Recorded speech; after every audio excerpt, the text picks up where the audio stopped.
Ito ang Biyahe by DJ Lala Banderas. DJ Lala Banderas.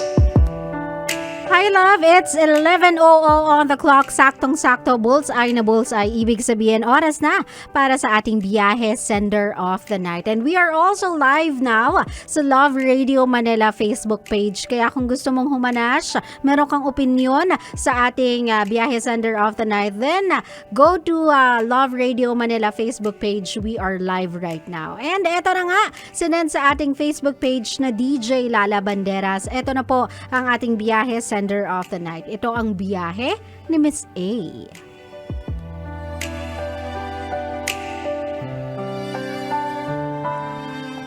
Good evening po, DJ Lala. Please hide my name po. I really need your advice. Pinsang buo po ng boyfriend ko, ang ex ko. Right now, nakikipaghiwalay po ako sa BF ko dahil hindi niya pa po ako mapakilala sa relatives niya. Ang iniisip ko po kasi ay baka kinahihiya niya ako dahil kilala din ako ng parents ng pinsan niya. Pero ayaw naman po pumayag ng boyfriend ko na makipaghiwalay ako. Isa na rin po sa dahilan kaya ayokong nakikipaghiwalay is natatakot ako na baka kung ano ang gawin at sabihin nila sa boyfriend ko kapag pinakilala niya ako. Sana po ay mabasa niyo yung message ko. Nag-aabang po ako sa radyo namin. Kailangan ko po talaga ng iyong advice, DJ Lala. Thank you and more power to your show.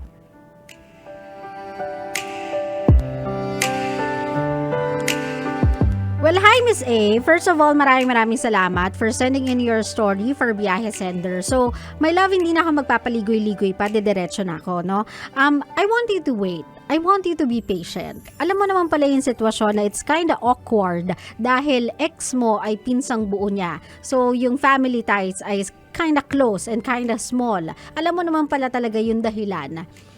First, sana hindi ka pumasok sa relasyon na yan kung alam mong yon ang sitwasyon, na yon ay pinsan niyang buo, yung ex mo ay pinsan niyang buo. Kung alam mo sana yon, hindi ka pumasok sa isang relasyon with him. But you did, and now you're here.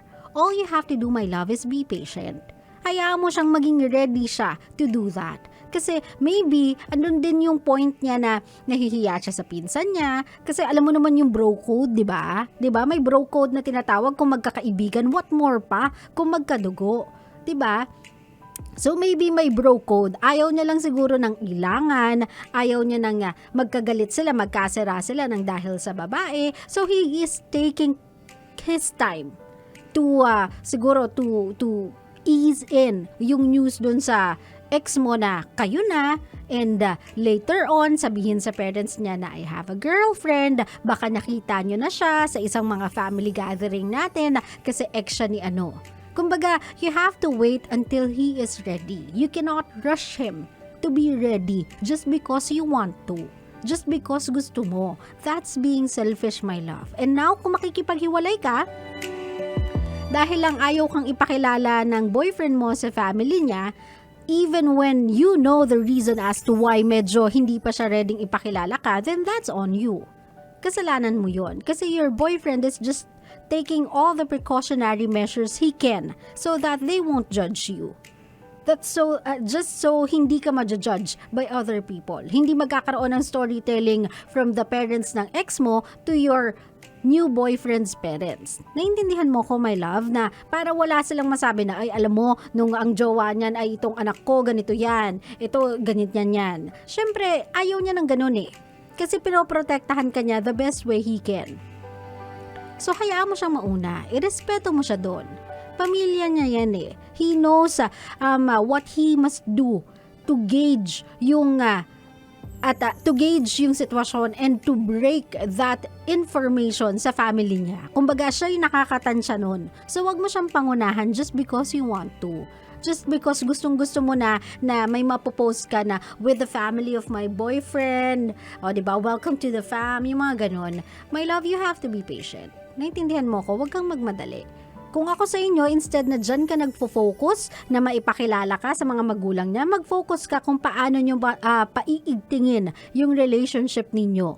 Kung ako sa iyo, mag-focus ka kung paano mas magiging strong yung relationship ninyo para kung dumating man yung panahon na magkaroon ng problema because of that issue, alam mong magiging unbreakable kayo. Alam nyo magiging indestructible yung relationship ninyo. Kasi kung ang pagfofokusan mo ay yun agad, without even making sure and seeing to it that the foundation of your relationship is strong enough to handle any challenges that will come your way, especially mula doon sa side ng boyfriend mo.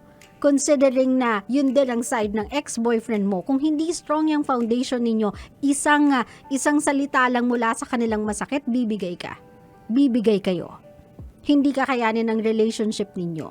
Naintindihan mo ko, Miss A? So take it easy, there's no rush. Huwag niyong madaliin yung proseso ng pagtanggap, and mind you, and this goes out to all our kabisyo ha, to all our kabisyo And this goes out to all of our kabisyo, na kapag kayo ay sabihin na natin tagilid sa family ng partner ninyo, wag sasama yung loob ninyo. Wag kayo magtatanim ng galit. Tandaan ninyo, whether you like it or not, it's always gonna be you na makikibagay sa pamilya niya. It's always gonna be in your end manggagaling yung effort para ma-accept ka nila. Lalong-lalo na kung ang pinag-uusapan lang natin dito ay boyfriend and girlfriend pa lang. Kasi yung family type, kahit papaano meron ka ng escape kasi kailangan mong mag-focus sa sarili mong family, sa immediate family mo. Pero kapag boyfriend and girlfriend pa lang kayo, you have to persuade your partner to keep a good relationship sa family niya. Kahit pa sa gitna ng mga issues na ibabato sa iyo or sa gitna ng mga negativities na nararanasan mo sa family niya. Do not prove them right by acting and behaving immaturely. Like pagsusumbat, like sasabihin sa kanya, pumili ka, sasabihin mo yan o hindi, pumili ka, sila o ako. Kasi you're only just gonna prove them right about you. Na hindi ka worth it, na bad influence ka, na hindi ka magandang jowa, na hindi ka magandang partner para sa kanya, na hindi ka sapat para sa kamag-anak nila. Naiintindihan mo ko, my love? This goes out to all our kabisyo. Pagdating sa pamilya ng partner mo, it's always you na makikibagay, not the other way around, especially when we are talking about parents. It's not gonna be the other way around na sila makikibagay sa'yo. It's always gonna be you makikibagay sa kanila. Ang tawag doon, respect. R-E-S-P-E-C-T. Okay? Sa mga kabisyo natin, at katulad dito ni Miss A na may pinagdadaanan sa pamilya ng jowa, give it time. Bigyan nyo ng panahon. Yung mga partner ninyo, nagawan niya ng paraan. For now, focus on strengthening your relationship with your partner and focus on how you guys can change each other for the better. Para kung hindi nyo man masabi sa kanila, makita na lang nila na, hey, they are good together. Kasi kita mo naman, nagbabago sila for the better together. Mas magandang pinapatunayan nyo na sa kanila yung mga bagay na hindi pa man nila, naiisip pa lang nila, hindi pa man nila nasasambit, na patunayan nyo na sa kanila na mali sila. Mas maganda yan. Naintindihan mo ko, Miss A? So for now, be patient, my love. Huwag kang magmadali, okay? At eto na nga, ayan na ang ating mga comments mula sa ating Love Radio Manila Facebook page.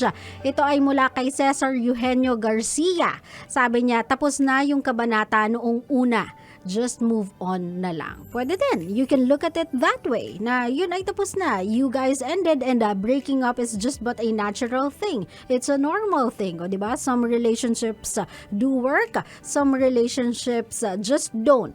So kung sakasakaling in your case, kamag-anak mo yung ex mo, kumbaga ipakita mo na lang sa kanila na both of you are okay with it. Na both of you have moved on from it. So it's about time that they do too. Sabi naman ni Ivy Gail Cruz, ang guluhan, hintayin mo muna siyang mismo ang bumaba ka, Boy P. Andun sa baba yung binabasa ko.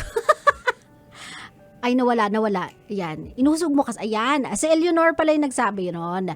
Hintayin mo siya mismo ang magsabi sa family niya kasi talagang mahal ka niya. Magagawa niyang sabihin yon. Humahanap lang siguro siya ng tiyempo para din sa kapakanan mo. Galing yan kay Eleanor Malikay. Sabi naman ni Abigail Cruz, to sender, kapag pumasok sa isang relasyon, kailangan understanding at di agad-agad gusto ipakilala. Ayan, may time yan. Huwag magmadali. Bigyan mo ng time, intindihin mo muna siya. Ang importante, kayong dalawa. Totoo yan. O diba, look for the most important part of your relationship and that's the both of you.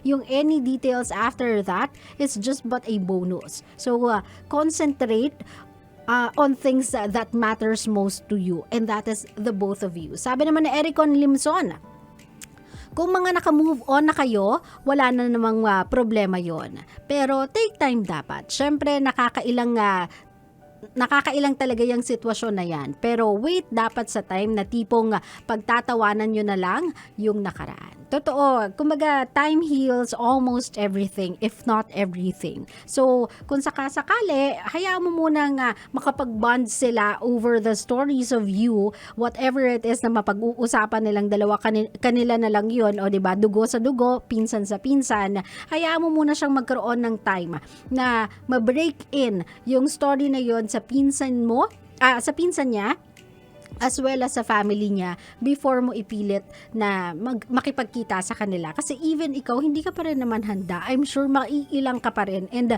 you don't wanna be in that position na ginulat nyo lahat kasi ikaw yung ma-awkwardan. Okay?